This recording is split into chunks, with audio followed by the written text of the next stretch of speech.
তৃণমূল জামানায় এই জঙ্গিদের সেফ হাভেন বাংলা। আগের জামানায় পুলিশকে কাজ করতে দেওয়া হতো না, পালা বদলে সক্রিয় পুলিশ এসটিএফ, দাবি মুখ্যমন্ত্রী শুভেন্দু অধিকারীর।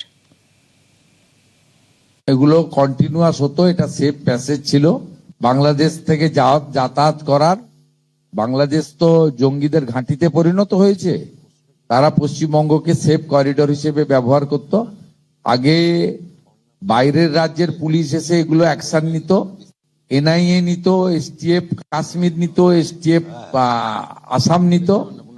পশ্চিমবঙ্গের পুলিশকে করতে দেওয়া হতো না, এরা কম্পিটেন্ট পুলিশ। এখন পশ্চিমবঙ্গ পুলিশকে করতে দেওয়া হচ্ছে, তাই আপনাদের সামনে এগুলো আসছে এবং এই ক্র্যাকডাউনের কাজ চলবে, কন্টিনিউ চালানো হবে এবং কঠোরভাবেই এটা চলবে। এই রানার অফ আর ইজাজকে জেরা করবে এনআইএ। আইএসআই যোগ মেলায় তদন্তে যুক্ত হচ্ছে এনআইএ। হাবড়া থেকে জালে জঙ্গি রফ রানা আর তপসিয়া থেকে গ্রেফতার সঙ্গী ইজাজ, এই দুজনকেই গ্রেফতার করেছে বেঙ্গল এসটিএফ। রানা আর ইজাজকে জেরা করবে এনআইএ।